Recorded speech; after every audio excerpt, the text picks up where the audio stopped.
Hello, this is Greg Gauss of Green Greg's coming to you on 21 September 22. Time on deck is 19:10 hours Central Daylight Time. My friends, we are in a very big pickle right now. It seems like the prospects for World War III are ratcheting up by the day. And part of it is our own fault because we're on our side probably not making the best decisions and the best responses to the situation at hand. And many of you are aware of this big speech that Putin just gave. So I've got a special guest here today, David Pyne.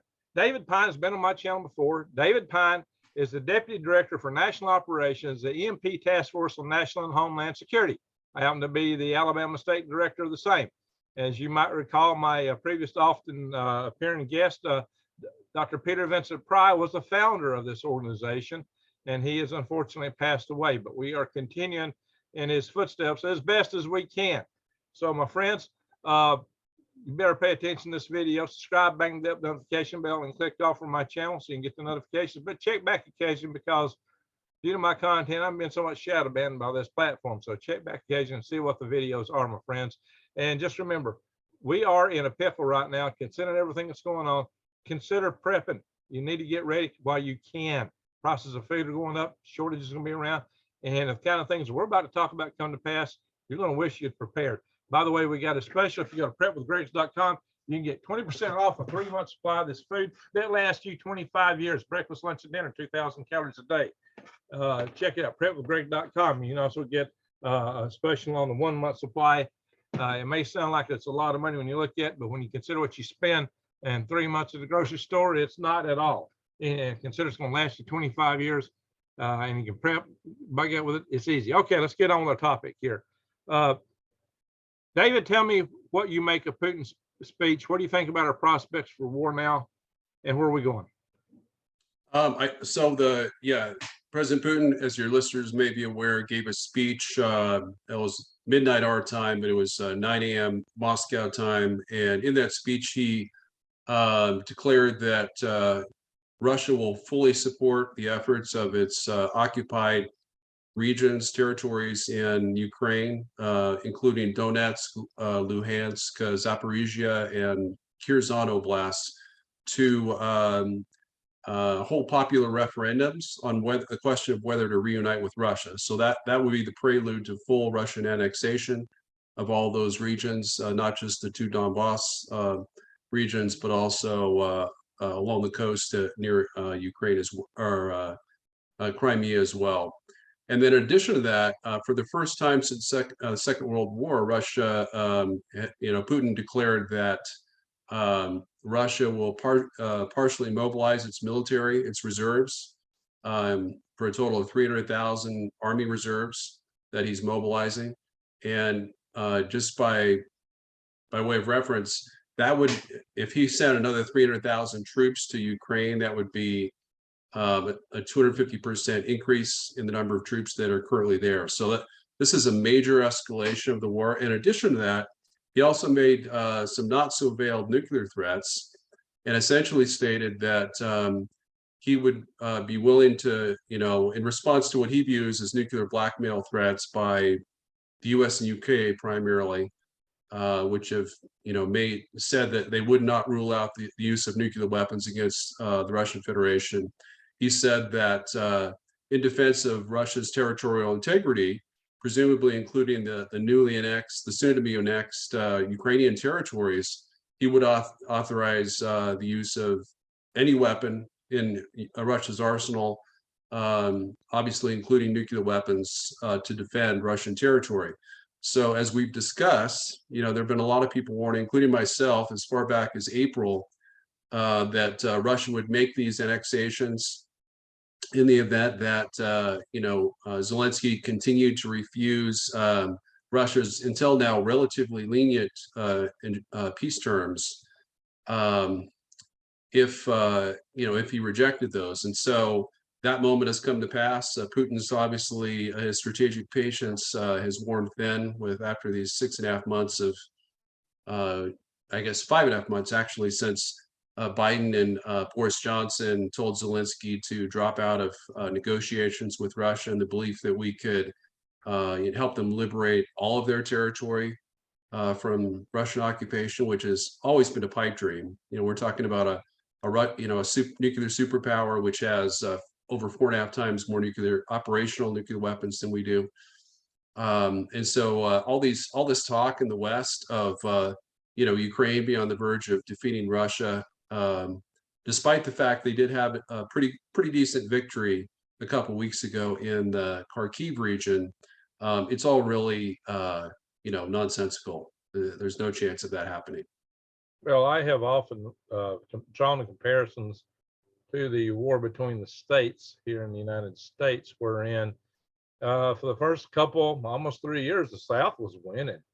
But in the long term, as a war of attrition, the North had far more manpower, far more manufacturing capability, far more factories, even more farmland. The North just had more of everything. And the South, just couldn't sustain itself against that. At the end of the war, you had 13-year-olds and old men fighting in the Confederate Army. And it was falling apart, and they were out of supplies, and they were challenged for supplies all along. Now we've been supplying Ukraine, but we can only do this for so long. We're getting low on our own supplies, and I think there's a lot of more dilemma in what is happening there and how it's happening. But and also this whole notion of the independence of Donetsk, Luhansk, and Crimea. I have, from a long way back, even before I met you, stated on this channel that I believe that Russia would do a nuclear war to maintain Crimea because of the strategic significance of their naval base there. That was such a strategic center from that no way that Russia would want to give that up shy of a nuclear war. In terms of Luhansk and Donetsk, they have always been favoring Russia. They had not wanted to be put in Ukraine originally. So I never had an issue with them voting their own determination and let it be honored however they vote. I do think there's portions, though, of Donetsk, I'm saying that close to right, that obviously don't want to be part of the Republic of Donetsk, because if they have fought valiantly not to be.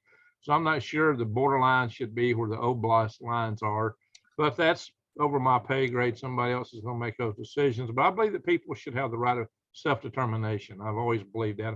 I'm a big fan that people should have the right of self-determination. But now, when you look at what's being said, when you look at this whole specter of Putin is wanting to have these places make their own votes, which I have some sympathy for that, as I just stated. The Western powers are saying, no, these are sham elections, and they may be. They're sham elections. They won't be real, and that we will not honor them. And they even claim that they violate provisions of the UN Charter or various provisions from the UN. They claim that these are in violation and that they will not honor them. Now, I think that's the risk, because one hand, Russia said, this is our territory. Now, if you strike this, now you're striking Russia, and we're going to have to respond. And partly I'm thinking maybe Putin's doing this on purpose, because he's looking for an excuse to head back with all he's got, and this would give him the excuse he needs, even with his own population. Apparently they're a little bit fickle over this right now from some of the protests I've been seeing. So he's trying to shore up everything at home to make the case for the war he really wants to fight, and I think he's as close as he's going to be. But what I see, based on that and our own reluctance to go along with it, is we're falling into a trap for a war. We may not, with both sides being where they are. How do we get out of this, David? If you'd asked me that question a few days ago, I had all the answers. I was, obviously We've talked about this a few weeks ago, and you had answers, but I'm really concerned where we're at right now, David. I'm like you. I'm going, holy crap! Everybody, the stage is set, and both sides seem to be headstrong on war. Am I wrong? No, we are caught in an escalation spiral, which is quickly spiraling out of control to the nuclear level, in my estimation. I do think that President Putin is feeling quite comfortable with nuclear use in Ukraine, and I think he wants to have the justification. That's not his first choice. It's a choice that he's a little bit backed into a corner. But if in the event of another Ukrainian counteroffensive, if that were to retake territory, for example, before the 300,000 reserve troops arrive, then he once those territories are annexed, he would have full authorization under Russia's much publicized nuclear doctrine to escalate to the tactical nuclear level. I've illustrated how he could detonate a 1 kiloton nuclear device at a 1 kilometer altitude over the presidential palace or anywhere in the capital city of Kyiv. And he could do so without killing anyone from the direct effects. It would only likely cause about 3,000 to 4,000 injuries, burns and whatnot. But it would be a demonstration nuke that would essentially be, it's basically what we should have done in World War II, which is not to annihilate entire cities of Japan. We should have exploded the atomic bomb in Tokyo Bay, and a much more humane demonstration to show that, hey, this could be your city without actually mass murdering 140,000 people. I don't think Putin he's not to that level of depravity as Truman had, in terms of mass burning people, but I think he's becoming more open to it. So we don't really know. We don't really know if he's going to continue fighting in a more humane way as he's been doing, not systematically targeting civilians.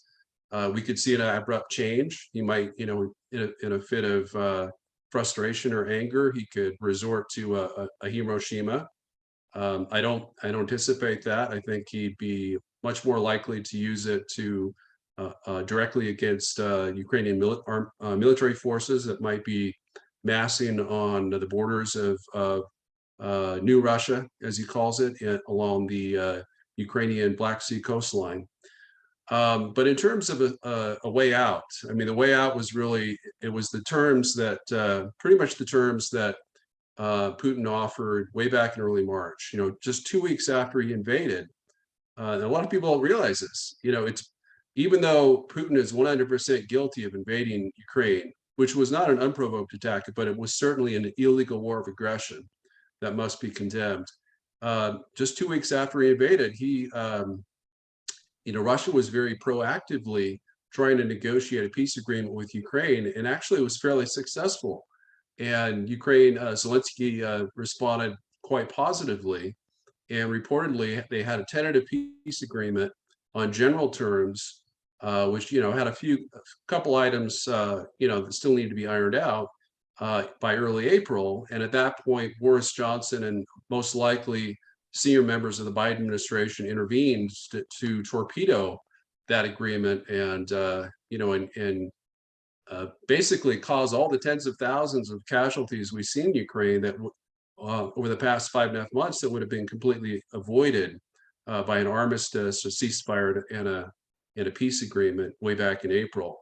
So, Biden, of course, the Biden administration has no end game. They don't have an end game for ending the war. In fact, their goal is not to end the war. Their goal is to do anything they can to prevent the war from ending and to fight the war in perpetuity until the last Ukrainian, in an ongoing effort to weaken Russia and undermine Putin's popularity and control in the Russian Federation. So it's not it's humanity. It has, in terms of trying to save Ukrainian lives, I don't think Biden even cares about Ukraine. I think this is all about trying to defeat Russia, humiliate Russia, to show Russia who's boss. It's the US, it's NATO, so that Russia would, Putin would never dare engage in a limited offensive operation against a bordering country ever again.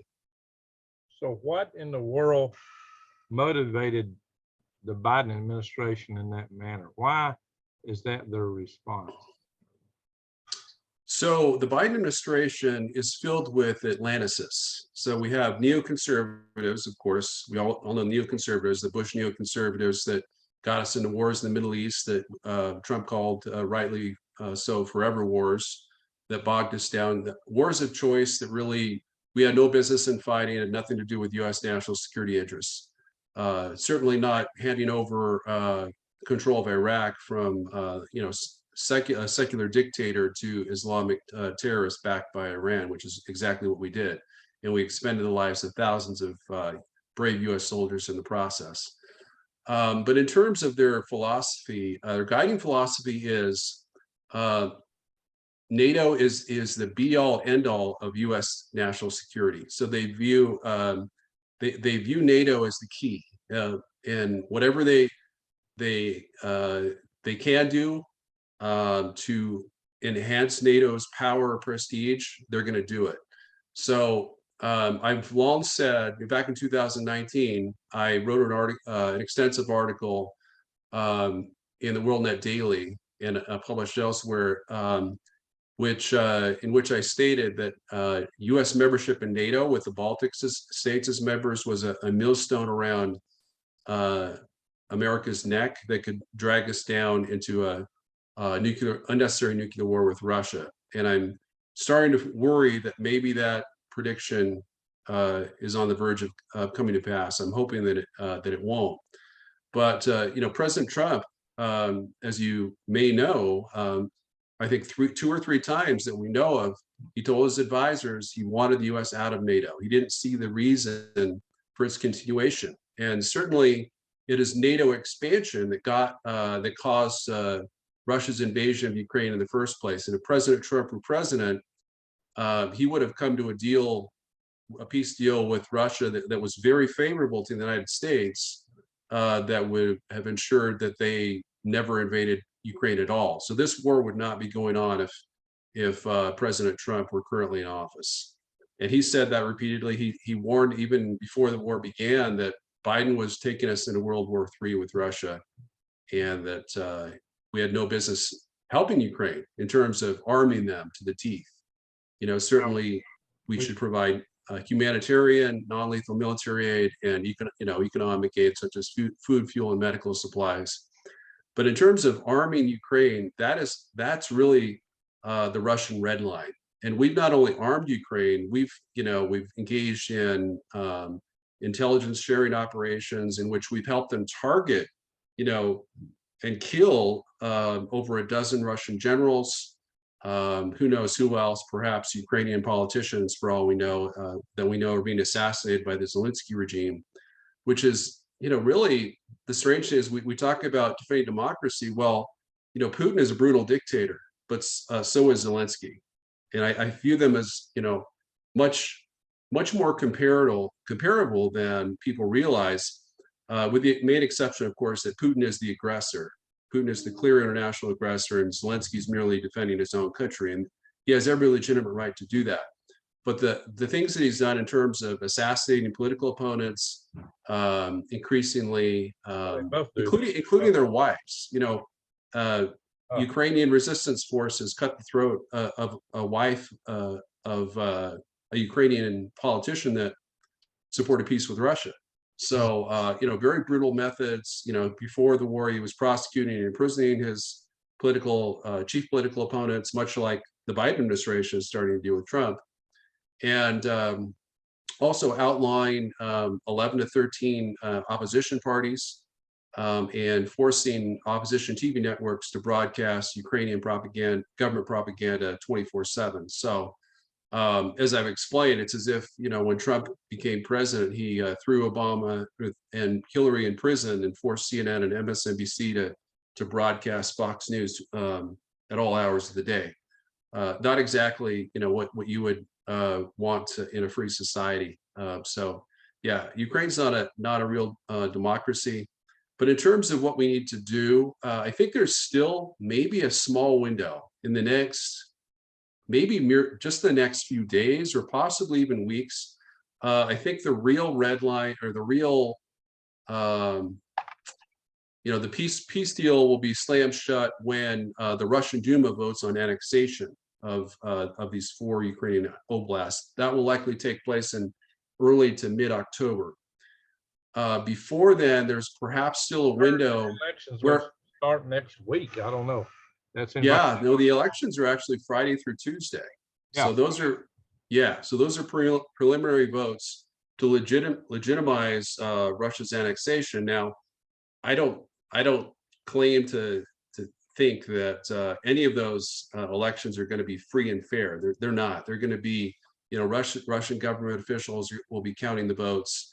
Now, in Luhansk and Donetsk, as you mentioned, they have 40% ethnic Russians. They're 75% Russian speaking, and so it's definitely in question. Like certainly with all the Ukrainian refugees that have left those two regions, it's actually quite possible that a majority of the actual legal votes and legitimate votes would vote for unification with Russia. But if we see the same thing happen in Zaporizhia and Kherson, we can know with quite much clarity that it was because Russia rigged the vote. Yeah, I have a hard time seeing the latter going along with that. Yeah, especially I think in Kherson. And the loss of Kherson would be a very strategic blow to Ukraine as it divides the Dnieper River, which they need. It cuts Ukraine off from the Black Sea from their major artery. I can't see that Ukraine could live with that, nor should they. They need that artery for their own logistics. So yeah, I could see and they're fighting to get it back. So I have a hard time seeing that that could be the main source right there of what would come to pass war-wise. Yeah, I think, as I was saying, I think that there's a very, very small window, perhaps it might be gone already, but it might be a few weeks, 2 to 3 weeks, where Biden could still put that offer on the table and say, hey, Putin, we told Ukraine we can accept your previous terms, which are more favorable, in which all Russian military forces would be withdrawn from Ukraine except for the Donbas region. And then perhaps we could negotiate, as I proposed, a popular referendum that is exclusive to the Donbas region. That would restore Kherson and Zaporizhia to Ukrainian control. That'd be much more favorable to Ukraine. Right. But unfortunately, they're just about to lose that deal. And Putin's minimum terms are going to be those 4 provinces, right? Those 4 oblasts that he's annexing. He'll demand Ukrainian recognition of all those 4 plus the Crimea. And Zelensky's he's not in a position to accept that. I think he was in a position to be able to accept the previous deal that's been on the table since early March. But he just, we convinced him that he didn't need to, that could be the Winston Churchill of Eastern Europe, and we would support him and back him 100% with a blank check of military support. We backed him into a corner, basically. So given that, what makes you think that our administration, which has already said that they won't accept this, that they consider this whole thing to be a sham and illegal and against the tenets of the UN, what makes you think that the Biden administration would go along with the deal that you said that they could offer that would establish peace? I agree that something like that was offered. That Trump was the president of the art of the deal. That was his book, The Art of the Deal. That's how he worked everything, was negotiation, and he negotiated from a place of strength, and he was good at winning his negotiations. Exactly. The art of the deal. He was the master of that. And like you said, I got to agree. Just because of his tendencies along those ways, this wouldn't have happened. He would have dealt with Russian Putin very forcefully up front. So no, you ain't going in here. But here's what can be. But no, we didn't do that. And we're telling, but then we got both sides pitting against each other with an all or nothing scenario. There's no compromise, no middle ground, including our side, which is saying no, Ukraine has got to take it all back, even Crimea. And I don't think I've said from way back that I think that was feasible or necessary. I got some real good friends who would argue with me on this. Now they're all big pro-Ukraine and think that Russia is a paper tiger and that this will all blow over and that Ukraine's going to win. I've got people who would argue very forcefully to that effect, but I think that's missing a few things. I think on the verge of a major war here because we're at loggerheads. What do you think? Yeah, I think the American people have been bombarded almost since February 24th with Ukrainian propaganda broadcast on all of our cable news networks, including Fox News, with the exception of Tucker Carlson, the Laura Ingraham show, which have been, much more balanced in terms of supporting what's best for America, and not necessarily what's best for the Zelensky government So I in see Ukraine. what I see and have said for some time. A lot of people get mad at me for saying, I said both sides are putting out enormous amounts of propaganda. You really can't believe what either side's telling you. I have people on both sides of this who are arguing with me. Well, it's this, it's that, and they'll get mad because I won't take over this side entirely or that side, or they think I'm on this side or that side because of a few things I say. Just, I try to put things in perspective. Like you said, Putin went in, he's guilty of an invasion. Yeah, he did go in.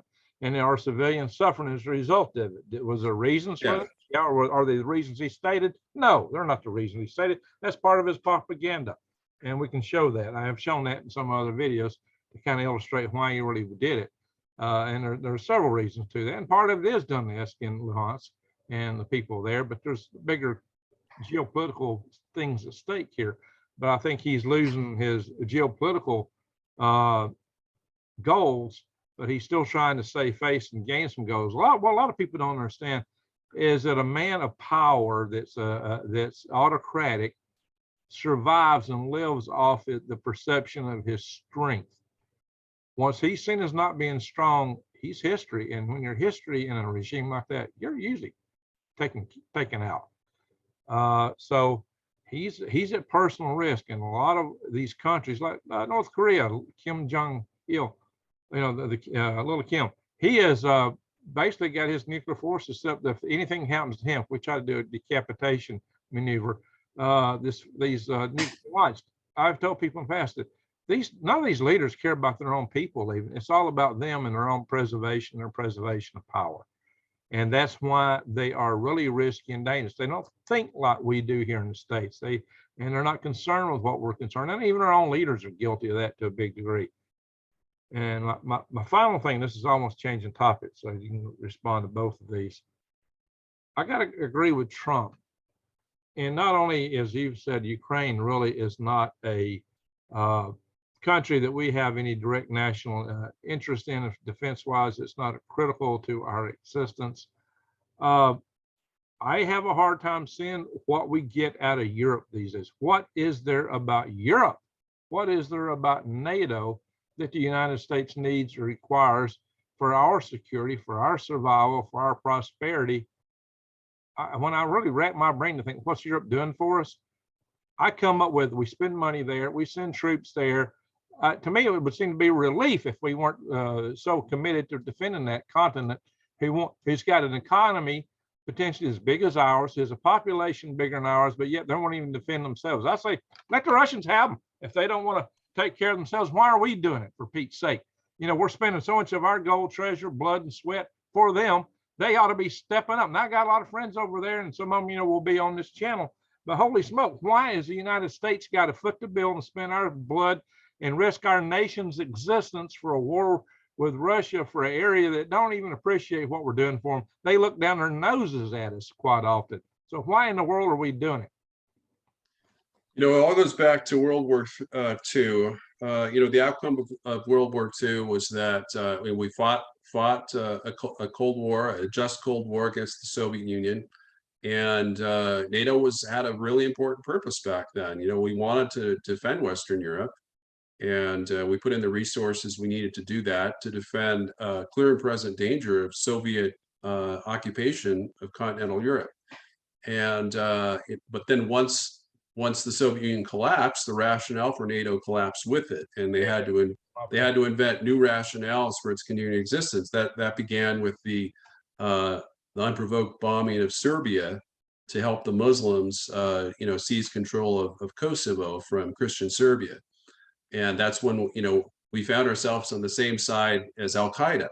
We've done that as in Libya as well. So we've been fighting to some extent, on the wrong side of the war. Certainly not in this war. I mean, we don't want to take the side of Russia, but on the other hand, from a strictly non-biased perspective, I would argue that it is in the U.S. national security interest that the war be ended, and that if we could have ended the war, if the war could have been ended with a Russian victory in the Donbass region, in which that's the only area they end up controlling, was certainly in the U.S. national security interest, and we were foolish to torpedo the agreement that Zelensky had with Putin way back in April, because that was very much in our interest. Because the only vital national security interest we have in Ukraine is to avoid the outbreak of a third world war with Russia, which would be very ruinous,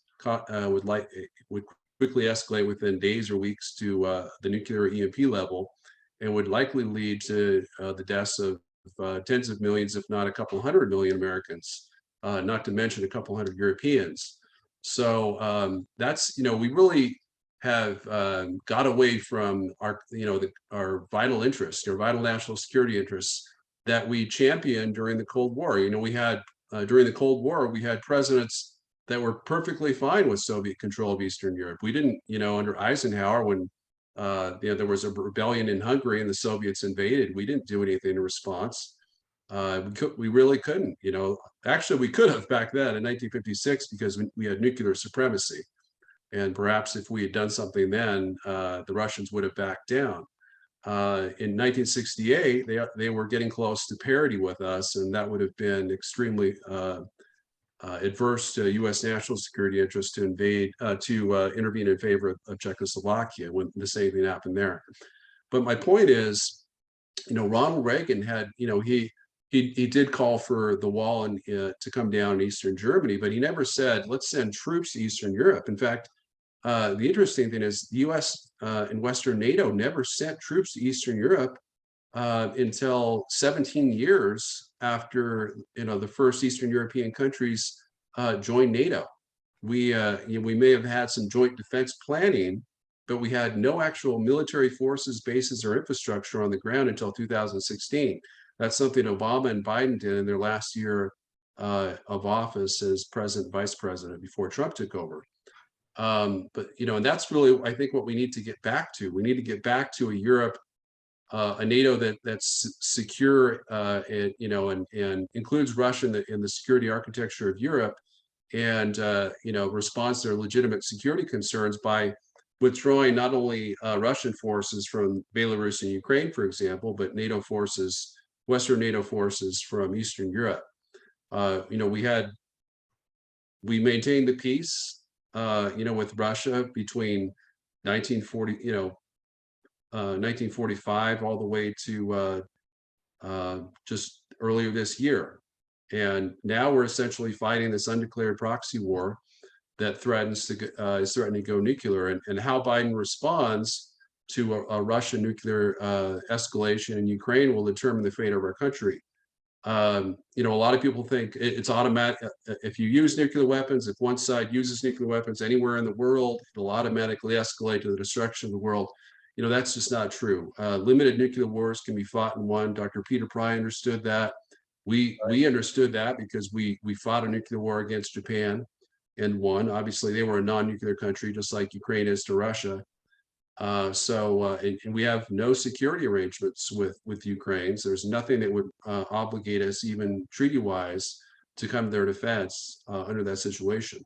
And I honestly believe that Biden's response would be much more likely to kind of negotiate de-escalation of the war under those circumstances, out of fear that the war could escalate to a full nuclear exchange between NATO and the Russian Federation. So they're doing everything but that now. They have the chance now to nip this in the bud, and they're throwing gas on the fire. Our side is throwing gas on the fire. Putin's throwing gas on the fire. We're getting in a bad situation here. We absolutely are. Yeah, I mean, the danger of nuclear war, I've been saying this for years, has never been greater. It's been greater now, much greater than it was in the Cuban Missile Crisis, for example. During the Cuban Missile Crisis, a lot of people don't realize we had like a 9-to-1 advantage over the Soviets in strategic nuclear warheads. They did come close to launching a nuclear torpedo at our fleet because they had kind of delegated authority down to the submarine commander level, which was a little disturbing. But in terms of, they would have sought to avoid, a full-scale nuclear exchange, which they know they would have lost. We would have defeated Russia in a nuclear war at that point in 1962.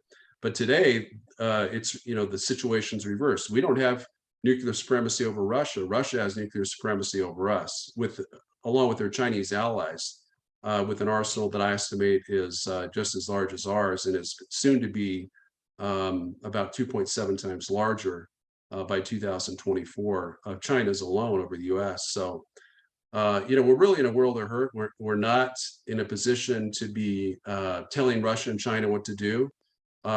Russia's people don't realize Putin's his designs on Ukraine up until today have been very limited. I mean, the full Donbass region would have amounted to a mere 6.4% of the territory Ukraine controlled before the war, before the invasion. 6.7% of its population. That's not, I think Ukraine could have remained strong economically and politically independent and secure with 93 to 94% of its population. But now we're talking about Zaporizhia and Kherson as well. And then if there's a nuclear use, I think that Putin would also demand Mykolaiv and also Odessa oblasts. So he would want to annex the entire Ukrainian coast. So the situation, as Peter Pyne and I, predicted, is getting worse and worse for Ukraine. The longer we take to try to negotiate an end to the war with Russia, the worse the terms are getting for Ukraine, and especially once annexation is ratified by the Russian Duma in mid-October. It's going to be game over, because Biden won't be able to accept the annexation. That's what it'll essentially take to end the war, short of nuclear escalation. Well, think about this. There's another piece of brilliance on the Russian side here and timing all this for mid-October. This is the point when things start to freeze up again. They made seemingly a mistake going in as things were starting to thaw out. And so they've been in a situation where Ukraine has been a mud bog. Suddenly that mud bog is about to freeze, and all this mobile equipment of Russia, which has been bogged down, now may be a sudden advantage. It can roll. It can roll on the land. It can go across the fields, the pastures, and the woodlands if they couldn't transverse. Tanks are not made for the highway. That makes them a sitting duck. But now suddenly they can hit the backways. And what made the Ukrainians susceptible to the HIMARS attack was the central points of ammunition resupply coming off the railheads and the depots. So if Russia distributes that, the Ukrainians lose that advantage, and Russia has a huge advantage for supplying artillery rounds. Even if they can't get fancy missile parts with enough artillery, Russia could decimate Ukraine. Yeah, I mean, a lot of people don't realize, and this is almost never talked about, but the prime limiting factor, I believe, in terms of the Russian advance has been the fact that they're outnumbered in troops by about 2 or 3 to 1 by Ukraine. Ukraine mobilized probably about 700,000 troops. Russia's never sent more than about 200,000 to Ukraine. So they have sent, Putin's committed, this new Hitler that we're accusing him of has committed a mere 7% of his armed forces to fight in Ukraine. Obviously, if he were a true Stalin or a Hitler, modern day Hitler, then I think he would have sent probably at least 50% of his military, which would have easily overrun Ukraine within the first month or two. But now with this massive reinforcement, Putin will not just be able to hold his ground against any future Ukrainian counteroffensive, we assume, once it arrives, but he'll also be able to potentially take additional territories such as Mykolaiv and Odessa, and of course Western Donetsk, which is the most important Russian objective at this point that he hasn't achieved already,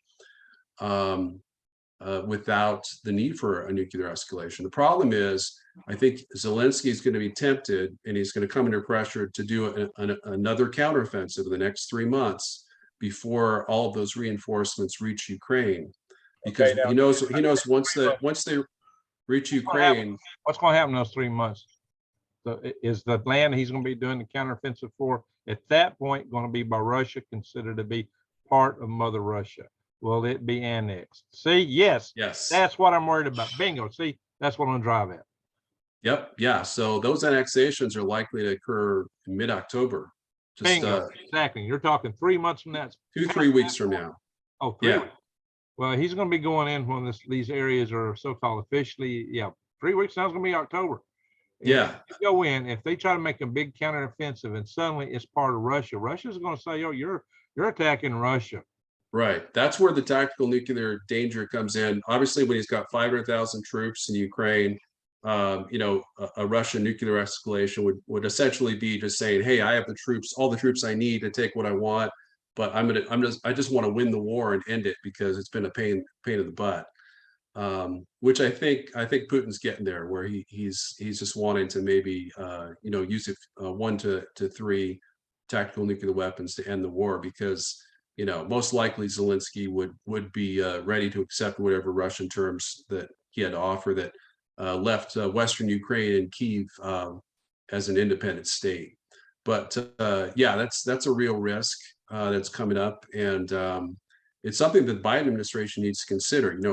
I haven't heard a single Western European leader, respond to Putin's announcements with a realistic response. They're all saying, "Oh, this, France was going, the French President Macron was going out on about, Russia is or Putin is a terrible dictator, and this aggression can't be allowed to stand, and they won't accept the annexations." But whether or not we accept the annexations, that's a legitimate debate. But we can't cross Russia's #1 red line, which is, if you invade Russia, we're gonna nuke you. And that's really, I don't see any member of the U.S. in the Biden administration or even in Congress, aside from perhaps Rand Paul and Tulsi Gabbard and the House Freedom Caucus, that's really talking about that reality. And I think that's a debate we need to have, so that if and when that situation occurs, we'll make the right choice and we won't be rash and try to start an unnecessary nuclear war over eastern Ukraine. We don't appear to be poised to make proper choices in this regard. So given that, unless we change, how do you see this playing out? What do you see as the next shoe to drop in next year? How do you see this? Do you see this escalating into first a limited on the field tactical nuclear war? Then does it go strategic with NATO? Do we get EMP'd? How do you see this playing out? And do you have a time frame? Do you see these things happening in? Well, I think we also that's a really good question that needs to be answered and discussed. But the other issue, the reason to really push back against, but we got to, where we're going right now, if nothing else changes, what happens? Well, I first want to mention that China is convening the 20th National Congress of the Communist Party of China, and that's really the event which President Xi's waiting for, because he wasn't going to make a big move against Taiwan until he gets reelected. Well, that's going to be over by late October. So we have the real window of danger is that Putin's not going to make a move without his Chinese ally. And I believe they actually had this very discussion, most likely at the Shanghai Cooperation Organization Summit in Samarkand, Uzbekistan, where it's been reported that President Xi didn't, kind of withdrew his backing of President Putin, which is completely false. They've been working in coordination all along. Putin would have invaded Ukraine without Chinese presidential approval. So they're coordinating together in these joint offensives, military planning against the U.S. and its allies. And in terms of what's going to happen, I think my belief, has been all along that I don't think Biden he's not going to want to start World War III with Russia. I think that's his gut. Like, if you were to ask me what he wants to do, I would say he would not respond with a direct military response against Russia after a Russian nuclear escalation in Ukraine. But he's going to be under tremendous pressure from a lot of his Atlanticist, liberal internationalist advisor advisors in the senior ranks of the administration to, and perhaps, and especially as Eastern European allies, chief of which is Ukraine, which really isn't an ally, but Biden's behaving as if it's an ally. And so in that event, obviously, the escalation would continue because the most likely response would be to target and destroy, to the extent possible with conventional military weapons, the basis from which the Russian nuclear weapons originated. Now, the danger of that is for example, if it's a nuclear missile base, even a short-range nuclear missile base, there's a high chance there's other Russian nuclear weapons at that location. So if we were to have like carpet bomb wherever the bomber base, if it was a nuclear bomber base, take out an air base, we would likely destroy, or there would be a high risk of destroying Russian nuclear weapons. And so that would be a guaranteed trigger for Biden to respond minimally with nuclear attacks against U.S. military bases in Eastern Europe. So that's not something we want to risk. And I've heard way too much the same thing being talked about with regards to a Taiwan war. If we were to get in war with China over Taiwan, I hear that the only way we can defeat China would be to bomb China's dual-purpose missile bases. Dual-purpose, when I say conventional and nuclear-capable ballistic missiles, cruise missiles, submarines, and bombers. So in any case, obviously President Xi would respond with a nuclear response to any of those actions as well. So we have to really understand that when we've never fought a war with another nuclear power, let alone a nuclear superpower. And in this instance, if we go to war with Russia, China and North Korea are going to immediately enter the war against us. So any war with Russia or China is going to be a 3 nuclear power war against the US and perhaps Britain and France. We don't know for sure if they would be involved. Just kind of depends on what the situation is. But the fact is we would be completely overwhelmed because they have 3 times more strategic nuclear warheads than we have, and probably at least 4 times overall. It's just not a war we can win. And as Dr. Peter Pryor, our late executive director, said repeatedly, he was worried that we were running out of time. Running out of time for what? To rebuild our strategic defenses, missile defenses, hardening critical infrastructure, especially our grid against EMP attack, and then, of course, rebuilding our strategic nuclear deterrent, which has been disarmed by both Presidents Bush to a level which is insufficient to deter enemy nuclear attack. Well, we've been out here for years now trying to get our grid hardened. It was 6 years ago. No, it was 6 years ago when I ran my first power grid defense conference. 4 years ago, I ran another, and I got the podium placard back here behind me. And Dr. Pryor came to both of those. Ambassador Cooper, General Ken Chrosniak was at both of them. I've had a lot of stellar people participating and they were active years before trying to get this grid hardened, years and years before that. Where we gotten? We've gotten nowhere so far. And this is, we got, supposing that we get political support, but we just can't push it through on the power company side. We keep running into roadblocks. They fight us. They've actually spent more money fighting us with their lawyers on K Street than what it cost them to done the job in the first place. They're willing to spend more money fighting us than it would take just to get down to business and get taken care of, which is and they use the ratepayers' rate money. When people pay their electric bills, that's what they're paying for. They're paying for their own companies to fight, doing what it takes to protect them. And it's just obscene to me what's happened there. But all that aside, I'm diverging here. We're running out of time. That's the basic thing. We've been fighting this with, Dr. Pryor has been quite involved in trying to urge us to get our forces built up. You've been doing this. I've called for it. Many others have. That we got peace through strength. I don't want a war. I don't want a war at all. Usually the people who have been soldiers, the last people that want to fight are people that are soldiers. We want to find a way around this. We want to be smart about it. I've been in the Army. I've had, ever male member in my family, practically, except my oldest brother, has been in the military. He's a preacher. But my family's been in every war America's fought, every single war. I've got ancestors and relatives that's been in every single war America's ever fought. My dad was in World War II. His dad was in World War I. My son was in Iraq. We've been there. We've been all around. My brother Ed was in Vietnam. We've been all around this. So I've got uncles that were in Korea. So we've been all over these things. But we don't want a war. Wars are senseless if you can avoid them, and there's no reason we couldn't have avoided this. I'm just not encouraged with what I see out of our administration. You just talked about what can be done to stop it. I don't see it happening right now, just because they got the wrong attitude.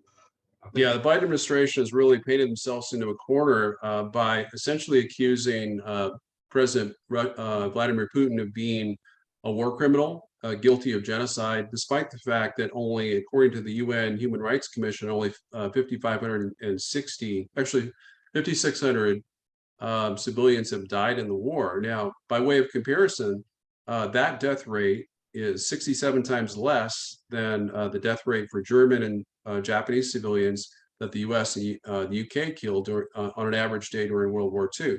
So if that was we firebombed Dresden. What was that? We killed at least 600,000 German civilians, and then 1 million Japanese with the fire bombings and the atomic bombings combined. So we're not exactly. I mean, certainly, I think that the U.S. is much stronger in terms of our moral position, because we don't engage in terror bombings, we don't engage in mass murder anymore. That's all in our distant past. I don't want to make it seem that I think the U.S. is a bad nation. I think we're a great nation. I think we're an amazing nation. We're the beacon. Until the Biden administration took over, we were the example for all the world to follow. Certainly under President Trump, if we get another Republican president, we will be again. But this is an unnecessary war. We've had 2 unnecessary world wars so far. We've had great power alliances transform 2 regional wars in Eastern Europe, regional conflicts, into world wars. This will be the 3rd time. I mean, history repeats itself over and over again. This would be the 3rd time that a great power alliance, in this case NATO, transforms a regional war into an unnecessary world war. And this time the stakes are much greater, because in World War I and II, we were under no threat whatsoever from Germany, for example, either Imperial Germany or Nazi Germany. They had no capability to cross the ocean because they had naval inferiority, and we had massive naval supremacy over them. Japan, of course, they occupied a couple of Alaskan islands and some territories in the Western Pacific that we had control of, and they bombed Pearl Harbor. But aside from that, the U.S. mainland was never threatened. Ever since 1951, Russia has had the capability to nuke, use atomic or nuclear weapons to destroy entire cities. So we have to operate in a completely different frame of mind. We can't go off, trigger happy as we did against Nazi Germany, and rightly so, and of course Imperial Japan that attacked us, in a preemptive attack at Pearl Harbor. We can't do that against the Russian Federation. We're simply not strong enough. If we had nuclear supremacy, I might be willing to consider other arguments in terms of being more aggressive in defending Ukraine. But as a Cold Warrior, my philosophy, and I think Dr. Pry's philosophy, is that of a Cold Warrior. The Cold Warriors were, hard-nosed foreign policy realists that had a good feel for, not crossing enemy red lines, for maintaining spheres of influence, for having balance of power. We had a rough nuclear parity with the Soviet Union. We never lost that. They had slight superiority at the end, but nothing. Essentially, it was rough nuclear parity. And today we've lost that. We've lost that due to our unilateral nuclear disarmament by every president we've had, other than Trump and Biden. Biden, I think, wants to do it as well, but he's been stopped by the Russian aggression in Ukraine. But we don't have a statesman anymore either. Show me one. There's no statesman. Show me one exactly. Show me one statesman today. I remember a Yeah. lot of great statesmen. I don't see one on the horizon anywhere. Well, Henry Kissinger, and he's like 99 and out of power, right? There's some like that. There's some great thinkers. There's Dr. John Mearsheimer, who's just a professor, but he's our top foreign policy theorist, and there's Well, Graham Allison, who's former Assistant Secretary of Defense under I think the Clinton administration. But and there was Peter Pry. So those were our top national security thinkers. We lost the best one we had. But we really need to, think about what effects this could have, not only on the United States, but the world as well. Obviously, the world's never going to be at risk of being destroyed by nuclear weapons, but our country is, and that's what our leaders are supposed to care about. The primary role, the primary function of U.S. policymakers, U.S. elected officials, is to preserve, protect, and defend the United States of America, our constitutional republic, and our people, over 300 million citizens, and they're not doing it. They've refused to do it. They're naive. They stick their heads in the sand to clear existential threats such as EMP attack, Russian nukes, Chinese nukes, and they think we can fight these superpowers and defeat them in purely conventional wars, and it's never going to happen. Now, honestly, do you believe they don't know any better than this? You honestly think they're that naive? Well, I mean, that's hate us that much. Which is it? There's only two answers here. Either they're truly that naive or they hate us. I think Biden's in between. Biden had the common sense to establish strategic clarity with Russia in saying that the U.S. would not send U.S. military forces to defend Ukraine, and to a large extent, he's made good on that. Unfortunately, he's fought a war, gotten as close to full-scale war with Russia as you can possibly get, essentially, in the hopes that Russia won't retaliate. And honestly, a normal national leader would have retaliated. I think like a U.S. type president would have already retaliated massively against the U.S. if the situation was reversed. I mean, so Putin's shown a tremendous degree of restraint thus far. But ultimately, I think U.S. leaders need to put. We need to understand the enemy. We need to understand Russian thinking, and put ourselves in their position. And essentially, what I always say is, if Texas were to declare independence from the United States and were to try to ally with Russia and China, would we accept that? Would we be okay with that? No, we would invade. We would preemptively invade Texas, occupy the entire country, and claim it was a defensive war. And that's exactly what Russia has done, except they've only invaded about 20 to 25% of the country. So, they're not trying to take over the whole country. They don't want to overthrow Zelensky at this point. They did initially. They gave that up 2 weeks after the invasion. And, their aims are limited, but they're becoming more and more expansive the more this war goes on, because they were willing to give up land for peace, and we said no. And so now they're not going to give up any land for peace. They're going to expect that peace can be achieved by them remaining in control of all the land they've shed the blood of tens of thousands of Russian soldiers to achieve. Both sides seem to see the military option as the road forward. We're saying no, we can take it all back, and they're saying no, we'll take all this, and there don't seem to be any middle ground. So I asked the question earlier. I think I must have torpedoed it and got us off on a tangent. Let's go back to the question, and we need to wrap this up. We're a little over an hour. The question I asked before is, where do you really see this going if something don't change? What do you see happening? How do you see this playing out? Unless there's some change in philosophy. I see it playing out two ways. One way, the way I think that it's likely to go, greater than 50% chance, is that Russia does use nuclear weapons after a Ukrainian counteroffensive that occurs probably in the next few months, and Ukraine is ready to surrender, but then and the Biden administration decides to support a peace on unfavorable terms for Ukraine that essentially awards these 4 Ukrainian regions, as well as perhaps Mykolaiv and Odessa, to Russia, in order to avoid a full nuclear exchange with Russia. The other chance, which I'll say maybe a 40%, hopefully 35% chance, would be that that Biden follows the advice of his most hawkish advisors in the senior ranks of the administration, and decides to target, again, a nuclear base with conventional weapons, where the tactical nuclear weapon originated from. Hopefully, that would be inside Ukraine. My hope is that it would be maybe,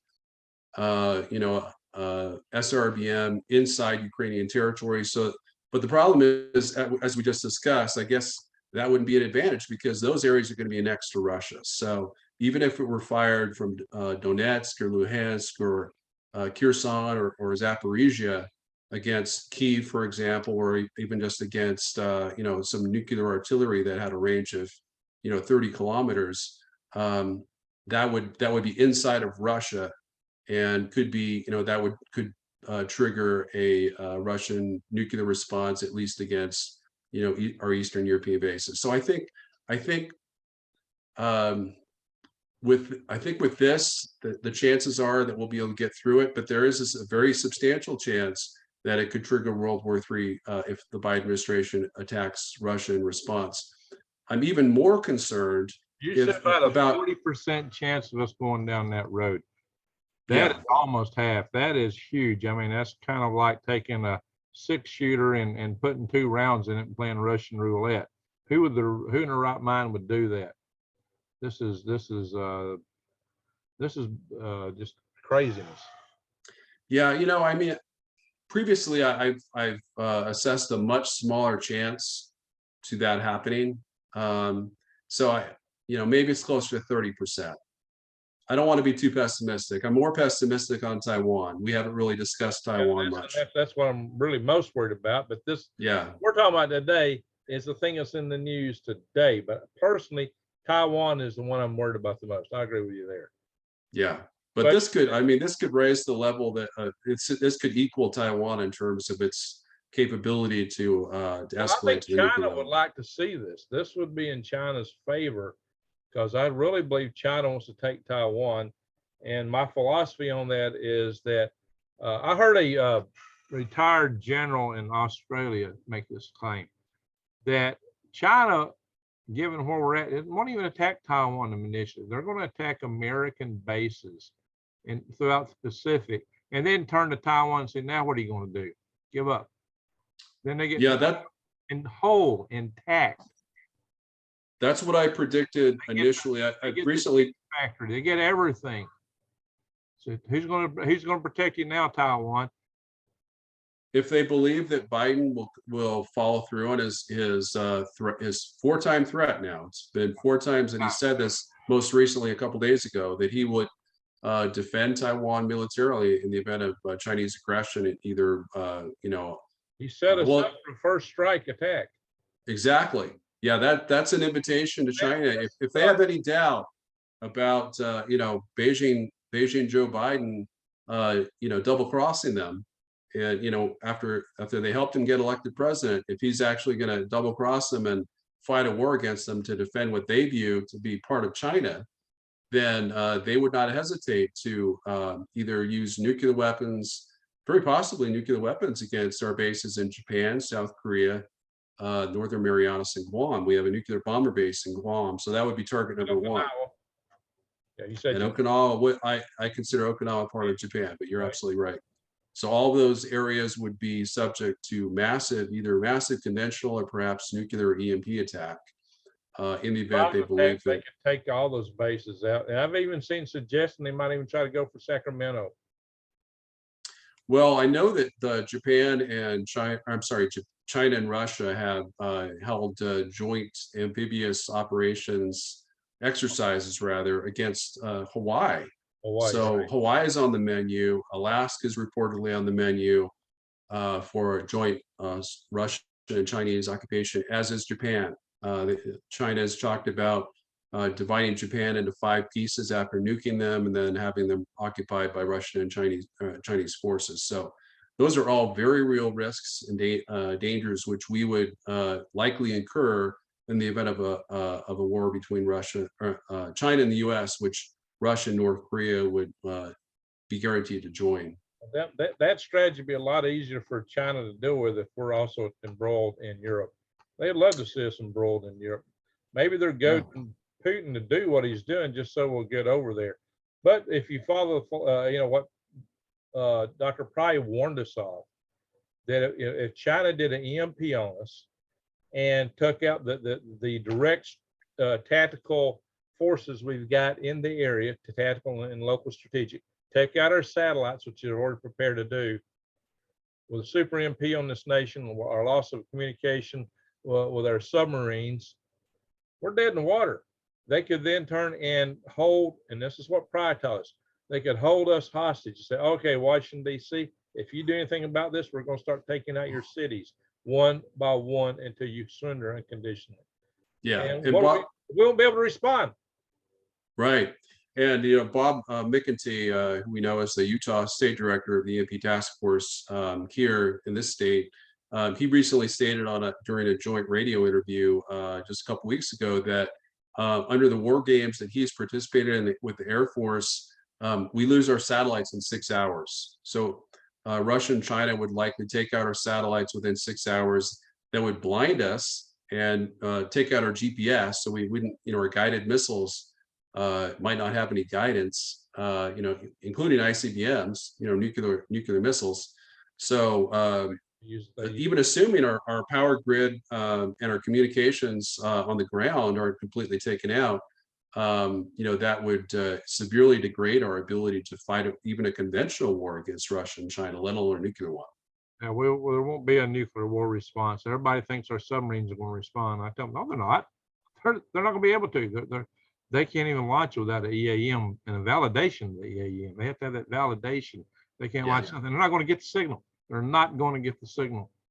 So that's what a lot of people don't understand. Oh, we got our submarines. They'll take care of us. No, they're not. And we're going to be in a pickle, and they could hold our cities ransom.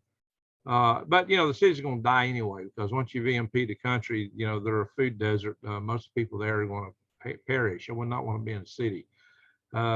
And once that trigger's pulled, the United States is done. We're going to lose, according to the EMP task force, according to the Congressional EMP task force, the National Homeland Security, from way back, was it a dozen years ago, maybe 14 years ago now, they could concluded they would lose 9 out of 10 Americans within a year due to societal collapse. And I pointed out, and Pyne agreed, it actually is likely to be greater, because we're not going market guard, we're just going market gardens, those that farm. We're not, people don't have the adequate gardens to feed themselves like we used to.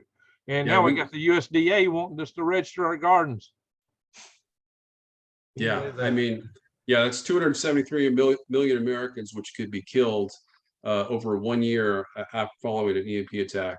And what a lot of people don't realize, that I've tried to emphasize, is once we get EMP'd, we won't be able to defend ourselves. Our military forces, those that are still in one piece at the end of the attack, will melt away, because if you knew your family was starving, was subject to gang violence, and your wife potentially assaulted by gangs, I would go home. I would desert. That's exactly what they want to do.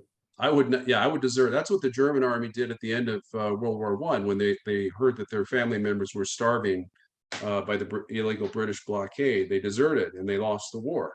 Yep. So even in convention, even if no nuclear weapons were used in terms of ground bursts, Russia and China could invade us once most of our population had died off. And we'd be fighting each other for the last scraps of food and water. They wouldn't be able to organize a good resistance against an invasion. Our last bastion of defense is that American behind every blade of grass with his own system, which they're trying to take away from us. I mean, and it kind of brings me back. Do they hate us, or are they just that stupid? You tell me. I think they're mostly stupid, but I don't think Biden has any concern whatsoever for the American people. I think his interests are the same as Putin's or Zelensky's. They just want to remain in power. Bingo. They want, of course they want popular support, but ultimately it's all about them, what's best for them. Bingo. And what it boils down to. It amazes me that the deep state leaders like Biden don't realize that you know, we go to war with Russia or China, his support will go down to 0% because, you know, everyone's going to blame him, Amen. and rightly so. And Putin's running into some of that in his country right now. There's apparently a lot of protests, even though they passed laws telling their people they get 15 years in prison for this. Suddenly, there's mass protests inside of Russia right now. So people over the world hopefully are getting fed up with these systems that are trying to control us and pit us against each other. Okay, so we've painted a picture where we're in huge trouble with respect to this thing in Russia, bigger trouble with Taiwan going down the road. So I'd say the aggregate risk, if we're looking at 40% with Russia, you got to look at something similar or higher with Taiwan, and this is probably, these risks are additive. Our total risk for World War III is not trivial in the next 2-3 years, maybe 5 outside. Yeah, I would say over 50% chance of World War III by the end of next year. Over 50% by the end of next year. That's huge. All right, what can we do as citizens? One, prep, get ready, prep and pray. I always tell my people that, prep and pray. What else can we do? Is there any options we might have to convince our hard-headed, mind-made-up politicians to do something sensible? Yeah, I mean, we need to organize. We need to organize a left-right coalition between anti-war liberals and America First conservatives, and you know, we can hold protest demonstrations. But mainly, I think we need to, you know, any town halls that are by members of Congress, any meetings, we need to just go up to them and share the information. You know, if you go to my website at the Real War newsletter at dpyne.substack.com, you can find a wealth of information. My latest articles talk about, you know, it's very solution based. A lot of people, a lot of writers like myself, they have short articles of perhaps 750 words that have really good titles, and they have some interest, but they have no solutions. So I'm very solutions oriented, and I have the most comprehensive peace proposal that anywhere in the West, you know, to end the war with Russia and Ukraine, and that may be superseded with, as I mentioned, within the next 2.5 weeks. But I think there's still a window, because I really do think that Putin would much rather have a neutral Ukraine outside of NATO than an additional 2 Ukrainian oblasts in Zaporizhia and Kherson. He's really focused on the strategic picture, what's best for Russia, and that doesn't necessarily mean annexation. Annexation was always his plan B. If it was his original plan, he would have annexed all this territory many, many months ago. So this also means you got to maintain it, and yeah, maintaining an empire is a very expensive proposition. So if you can get the allegiance of the region along your lines without that, you've got a huge win. But you know, this is part of the geopolitics. I explained in another video sometime back as to why they want to be able to protect themselves at the passes, you know, around the Carpathian Mountains and other places where they have been traditionally invaded in the past. So Russia is really aimed toward that if they could achieve it, but it appears to be doubtful they can get fully there, but they want to get as close as they can. So, all right, so I like that you do that and you put it out there. Please send me all the links that you'd like me to put in the video here, and people look below and you'll see the links. I'm going to add his links in here. I think that's one of the things that distinguishes my channel as a prepping channel. I'm not just a prepping channel, I'm also an urban farming channel, but it's been mostly prepping lately. From others is that I try to come with solutions too. Of course, I tell everybody to buy their beans and rice and prep the beans, bullets and rice, like all the other channels. But I go to the next step. What can we do to stop this? How can we prevent it? And that's why I've done things like power grid defense. That's why I started an organization called the Freedom Restoration Foundation to push for our political rights. I got a website there. If you go there, freedomrestorationfoundation.org, it tells you how to contact your state and national representatives and how to write letters, call them, and everything you need to know to ring their bell and ring it hard. And we need to be doing this, folks. And I have the history of having great successes at doing these things when I was chairman of the policy committee of the National Space Society with very few people. We can do this. It is doable, but you got to believe in yourselves and just do it. Make the call, do something. You don't lose anything by doing it. It don't cost you anything but a few minutes, but you might possibly save our country, save our lives, save our world if we can prevent this, guys. Now, I think for this reason, because I am a little bit more activist oriented than the other channels, this platform is stomped on me really hard. Other people that talk the same stuff I talk say exact same words, except for that, get 10 times more views than me. So please share our content, folks. Please share it. I mean, smaller channels are way outperforming me right now. And I think the only reason I can come up with, and unless you know something different, maybe I'm just a horrible guy and I come across terrible. I don't know what it is, but for some reason, everybody else that comes on, talking this stuff, they get way more views than me. Even when they tell you things like, don't worry about a coronal mass ejection if you're on the night side of the planet, it's not going to affect you. And you know better than that, but they're going to get way more views than I do. People that have no expertise in these areas. I am an electrical engineer. You've been a military negotiator. We're bringing expertise to the table here. I've had Dr. Pyne on my channel many times, generals on my channel. I've had a guy who ran the top level, most priority Pentagon program for Ronald Reagan. There was Ambassador Cooper on my channel. So, you can't get any better than that. We brought the expertise here. But we need the viewers to share this stuff, to get it out, take action, and do something. Yeah, with great knowledge comes great responsibility, and unfortunately, we just pass the knowledge to you. So do something. Yeah, I just want to say one last thing. So for your listeners to understand is the key to surviving as a nation, and remaining at peace right now is it's all around changing the policy. We change our foreign policy, we change our national security policy, if we focus more on diplomacy, diplomatic, negotiated compromise agreements, we can survive all this, and we can survive in perpetuity. Exactly. This mess in Ukraine with Russia. Russia's only our enemy because our policies have made it our enemy. Now, China's different. China's going to be our enemy no matter what we do.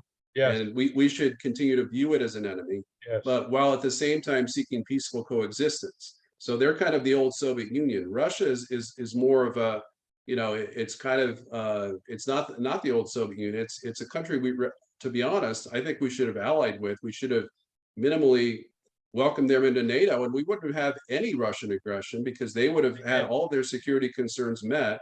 Amen. As a member of a joint alliance. So. And I've said that we should. That was a missed opportunity. China. And in the end, Putin's going to wish he had him, or whoever was going to run that country. So China is the longer term threat. If you really hate Russia or even China, if you can just maintain peace for the next 20, 30, 40 years, they go away as a major threat anyway due to demographics. So it's no reason we need to be pushing for war right now. This is all the more reason we should be pushing for peace to not have a war. Because if we can get through this period, we got a great future ahead of us. But if we're continuing our stupid ways, we're going to incinerate ourselves. It makes no sense. So, absolutely. All right, David, you make a lot of sense. If I was to be running for president, I don't want you to be the head of my State Department. That's a job I'd welcome. I've often thought I could solve all of our national or our foreign policy problems. I was Secretary of State, but I'd have to have a free hand to do so. Well, you sound a lot better than the yahoos running today. They may have book credentials, but they're running us down. They're killing us. All right, David, thank you so much for joining us. I want to thank everybody who's watched this to this point. We've gone an hour and a half. So if you watch this to this point, just so I'll know it, say, Greg, I get the point. And there's my point. Thanks, David. Take care. Thank you. And I'm sure we're going to be back on here again soon. Maybe we need to talk more about Taiwan. And I got to get Cynthia on here who's replaced Dr. Pyne as the head of our organization. Let's talk about World War II next time. World War II. That would be a good topic. Just a little bit of an excursion in history, huh? Yep. Well, it is very instructive for where we're at today. So that would be a good topic, even World War I. It is, absolutely. David, once again, thank you many times for all the times you've come on here. And thank you for being a champion for peace. Thank you as well. That I'm going to say. Thank Much you everyone for watching, and Greg out.